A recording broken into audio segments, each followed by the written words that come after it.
very welcome to our new session. In this session, I am going to explain you about how the extraction of metals present in the reactivity series at the top of the reactivity series can be extracted. How a metal with high reactivity can be extracted from its ore by the extraction process. In this video, we are going to discuss about electrolytic reduction. Electrolytic reduction, or we can say the electrolysis process, in which the electrical current passes through the solution to get a pure metal. आज हम बात कर रहे हैं दोस्तों कि कैसे हम किसी हाईली रिएक्टिव मेटल को एक्सट्रैक्ट करेंगे उसके ओर से, या एक मेटल को कैसे प्योर मेटल को एक्सट्रैक्ट करेंगे उसके ओर से जो हाईली रिएक्टिव है। कौन कौन से मेटल्स हैं जो रिएक्टिविटी सीरीज में ऊपर आते हैं, जैसे potassium, sodium, magnesium, calcium etc., aluminum.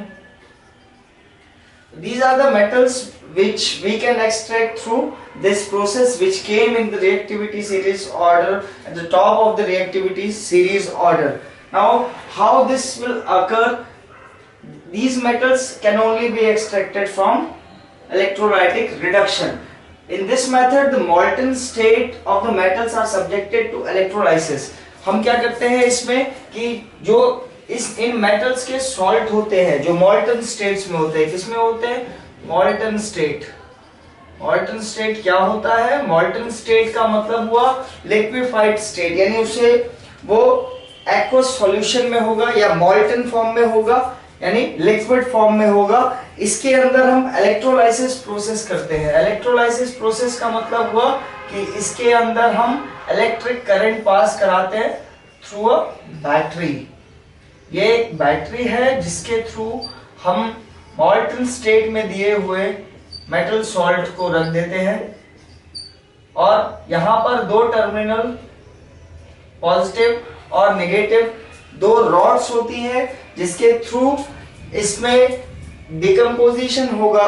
Like for NaCl, if I am talking about sodium chloride, नमक को अगर हम लिक्विफाइड फॉर्म में लें तो जैसे ही हम एक बैटरी के साथ कनेक्ट करेंगे और इसके दो टर्मिनल्स को आपस में टच करेंगे, यानी सर्किट क्लोज करेंगे, तो क्या होगा? ये डिकम्पोज होगा किसमें? Na+ और Cl-। These are the ions present in NaCl which combine by ionic bond.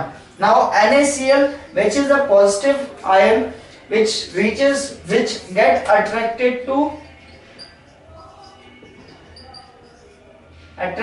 the negative terminal, cathode जो होता है वो नेगेटिव होता है, एनोड जो होता है वो पॉजिटिव होता है। और ये पूरा सॉल्यूशन है मोल्टन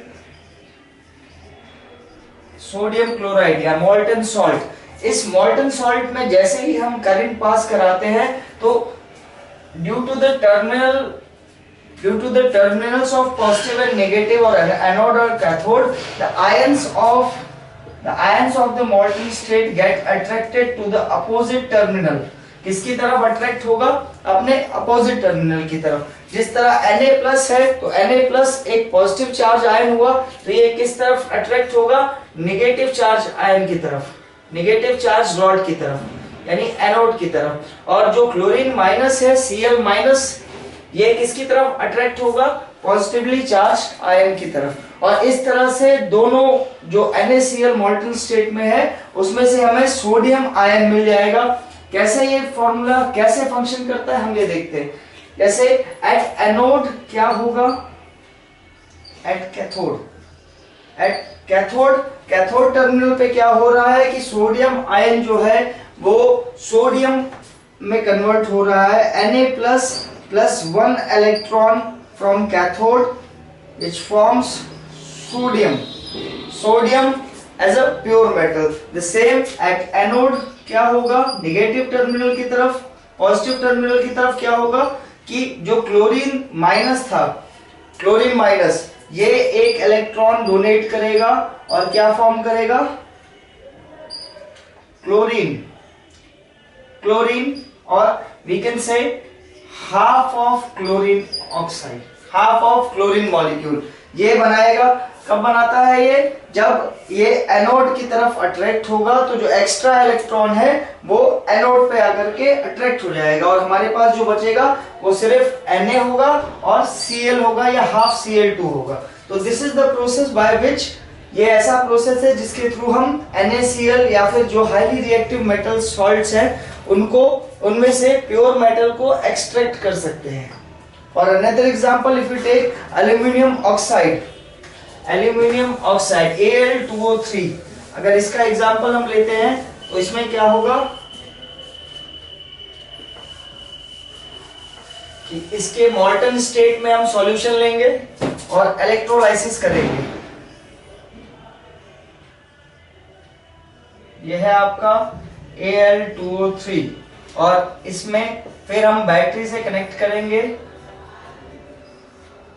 दो टर्मिनल पॉजिटिव नेगेटिव। बैटरी का फंक्शन जहां छोटी डंडी है वो नेगेटिव टर्मिनल को शो करता है और जहां बड़ी डंडी है वो पॉजिटिव टर्मिनल को। ये ध्यान देने वाली बात है। पॉजिटिव टर्मिनल क्या कहलाता है? एनोड, और नेगेटिव टर्मिनल क्या कहलाता है? कैथोड। अब Al2O3, यहां हमें पता है एल्यूमिनियम आयन कैसा है कि 2Al3+। एल्यूमिनियम का हाईली, मतलब एल्यूमिनियम का जो आपका आयोनिक कॉन्फ़िगरेशन है वो कैसा होता है कि आउटर मोस्ट में 3 इलेक्ट्रॉन होते हैं जो वो डोनेट करके ऑक्सीजन के साथ कंबाइन होकर के ये एल्यूमिनियम ऑक्साइड बनाता है। तो जब भी ये कैथोड की तरफ अट्रैक्ट होगा नेगेटिव टर्मिनल की तरफ, तो क्या करेगा? 3 इलेक्ट्रॉन एब्जॉर्ब करेगा और क्या फॉर्म करेगा? Al। इसी तरह से ये हो गया एट कैथोड। और जब हम बात करते हैं एट एनोड की, तो यहां क्या है? Oxygen 2-, O2-। ये जब आपका 2 इलेक्ट्रॉन रिलीज करेगा तो ये क्या बनाएगा? O2, O, ठीक है, और half of oxygen molecule. So these are the terminal specific values which we get when we go through a process of electrolysis for Al2O3 or aluminium oxide. This is for the extraction of metals which are high in reactivity series by the process of electrolysis, in which electrolytic reduction occurs when metals get separated from its molten salt and produces pure metal. Thank you for watching this video. Hope we will see you again.